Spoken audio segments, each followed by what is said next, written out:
Amigos, es momento de una entrevista. Hoy nos encontramos con Rafael Jerez, él es investigador del Observatorio de Reforma Política en América Latina y hablaremos sobre el caudillismo y el poder familiar en América Latina. ¿Cómo está? Bienvenido, muy buenos días, gracias por aceptar la invitación.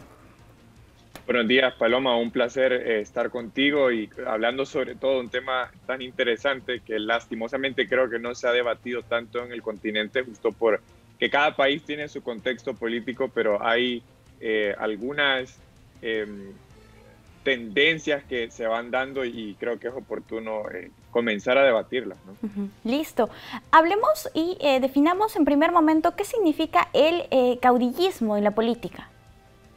Bueno, en pocas palabras y en términos sencillos, digamos que es la concentración del liderazgo y sobre todo la toma de decisiones en una persona, ya sea en una organización política, en un partido político, y también en cómo esto se traslada al ejercicio de la función pública, ¿no? Ya cuando asumen un cargo, por ejemplo, como la presidencia de la República, y también podríamos hablar de presidencias de congresos nacionales, que son usualmente los dos cargos políticos de mayor relevancia en un país. Entonces, cuando se produce esa excesiva concentración de poder, pues ahí creo que estaríamos hablando de un caudillismo y todo lo que eso conlleva, ¿no? La idealización de la figura del caudillo que se concibe como la persona en la que se deposita la confianza del soberano y quien también puede llevar a cabo todas las políticas para resolver los problemas de los ciudadanos. Ahora si hablamos un poco del caudillismo y el poder familiar, en América Latina podemos encontrar algunos ejemplos de este tipo de situación, en qué países y por qué básicamente se genera esta situación. Bueno, ahora mismo, de hecho, lo encontramos en muchos países. Por ejemplo, en Nicaragua vemos al presidente Daniel Ortega y su esposa, la vicepresidenta Murillo. En Uruguay tenemos al presidente Luis Lacalle, que recordemos que su padre fue también presidente del Uruguay.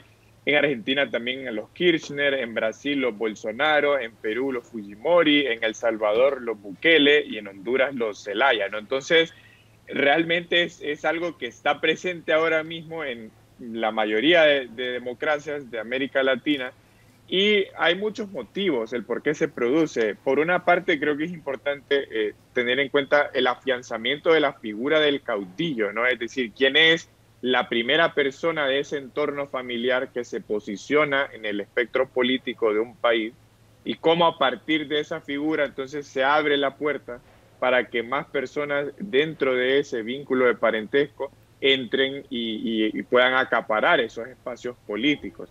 Entonces, ¿qué pasa? Bueno, recordemos que las democracias en América Latina, sobre todo los partidos políticos, han debilitado la confianza que reciben de los ciudadanos. Entonces, esto conduce a que los partidos tengan primero que sobrevivir, conservar su militancia y tener posibilidades reales de acceder al poder.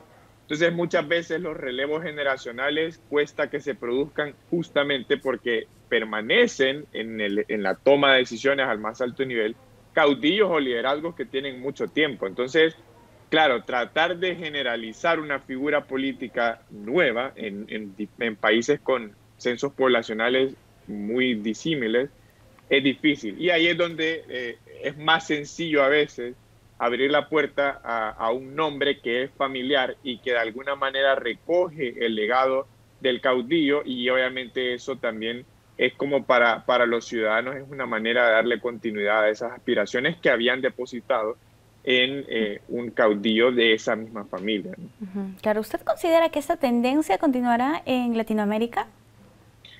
Sin duda continuará, pero creo que lo podemos poner la continuidad de este fenómeno se puede poner en contraposición a el apoyo que la democracia recibe en distintos países y cómo esto tiene un efecto no solo en esos liderazgos, sino en las organizaciones políticas que promueven esos liderazgos, ¿no? Porque una cosa es que el partido político como tal le dé la plataforma a esas figuras que vienen de la misma familia de un caudillo, pero también otra es que la ciudadanía o el soberano, en la medida en que el tiempo transcurre y vemos que de alguna manera las democracias se van debilitando, entonces que sigan dándole esa confianza. Yo creo que sí, en algunos países se va a seguir dando, en otros creo que no. No podría ser una generalización de si va a seguir funcionando en América Latina, pero sin duda que va a seguir ocurriendo, ¿no? Entonces hay que hacer el contraste entre el hecho de que seguirá ocurriendo porque son figuras que ya son altamente conocidas por los ciudadanos, familias que son conocidas, pero de eso a que funcione el modelo, creo que va a depender del contexto político particular de cada país. Y para terminar, le doy un ejemplo claro. En el informe Latino Barómetro que salió este año sobre el apoyo a la democracia, Uruguay, que como ya dije, Luis Lacalle, pues también de alguna manera asume el legado de su padre y se convierte en presidente. En Uruguay es el país que más apoyo hay a la democracia en América Latina. Y al último lugar de la lista está Honduras, con el país con menos apoyo en la democracia, pero que también ahora mismo asumirá la presidencia en un mes, Xiomara Castro, después de haber sido primera dama de la nación, y que también asumirá un cargo en el Congreso Nacional su hija y su cuñado. Entonces, creo que depende mucho también del contexto político de cada país y de otros factores que contribuyan a que, indistintamente de si es el caudillo o su familia, pero que el sistema siga funcionando.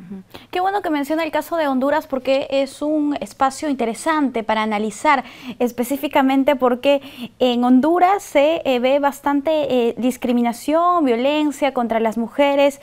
¿Cómo se explica que haya ganado una mujer? Bueno, fueron muchos factores.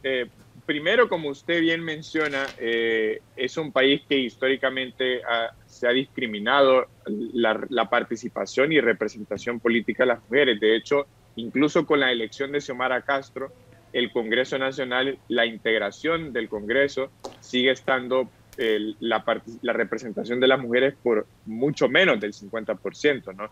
Pero la elección de Xiomara Castro como tal, primero se justifica porque el partido contra el que ella compitió es el partido que actualmente está en el poder, lleva 12 años consecutivos en el poder, tres periodos presidenciales, y eso obviamente implica un desgaste, ¿no?, de esta organización política, sumado a los cuestionamientos del presidente de la República por sus vínculos con el narcotráfico y también el deterioro de la democracia. Entonces, Xiomara Castro construyó un liderazgo, porque esta fue la tercera vez que ella participó a nivel presidencial, y eso le permitió construir, digamos, de cierta manera, una candidatura con nombre propio, ¿no? Es decir, no tanto como la ex primera dama, esposa de Manuel Zelaya, sino como Xiomara Castro, la candidata presidencial del Partido Libertad y Refundación.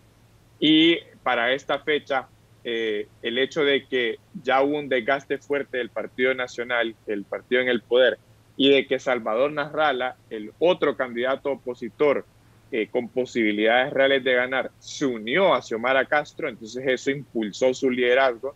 Y hay que decir, también ser muy sinceros, que ella no despierta los anticuerpos que su esposo sí despierta todavía en la sociedad hondureña, ¿no? Entonces, creo que todos estos factores se conglomeraron alrededor de ella y le permitió ser electa como, de hecho, la candidatura con más votos en la historia de Honduras. Entonces, eso demuestra que despierta a ella mucha esperanza, muchas expectativas. Habrá que ver si las cumple, pero creo que es sano para el país que una mujer asuma la presidencia de la República, sin duda alguna.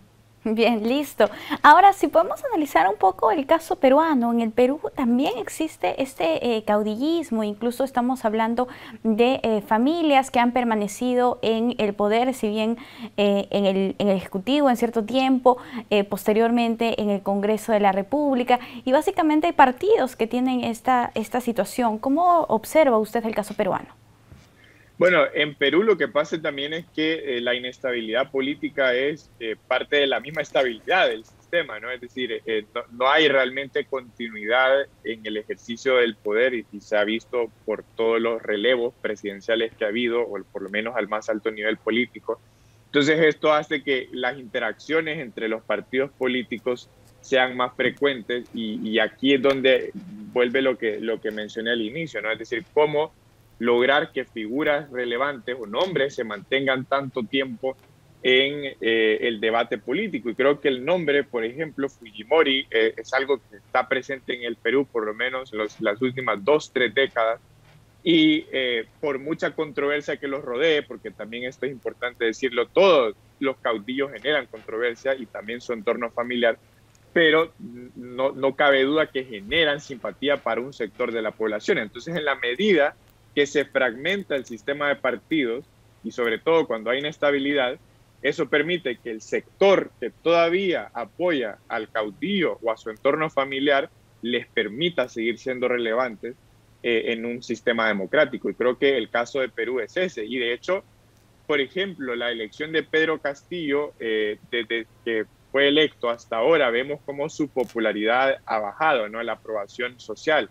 Y esto es justamente un reflejo de la misma inestabilidad, pero de cómo, aunque fue electo en una elección bastante controvertida, las expectativas eran inmediatas sobre su figura. Y lo mismo pasaría si Keiko Fujimori hubiese estado en el poder. Y creo que cuando suceden ese tipo de cosas, que figuras de esta naturaleza como los Fujimori permanecen tanto tiempo con posibilidades reales de acceder al poder, no solamente nos tenemos que cuestionar como ciudadanos de América Latina el hecho de que estas personas sigan ahí, sino también el concepto que los ciudadanos tienen del funcionario público que desean que ejerzan estos cargos, ¿no? Porque al final son estas bases partidarias las que les permiten estar ahí. Entonces, cuando tienen cuestionamientos importantes en temas de corrupción. Entonces, creo que eso también da cuenta de que se trata de algo que es parte de la cultura política de nuestros países, y cambiar la cultura política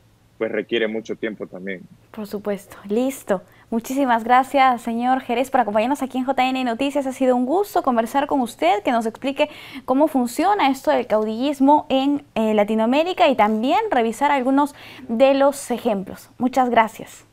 No, gracias a ustedes y un placer haber conversado, y siempre pues será un gusto hacerlo en el futuro. Perfecto. Hasta una próxima oportunidad. Cuídese. Amigos, nosotros hacemos una pausa.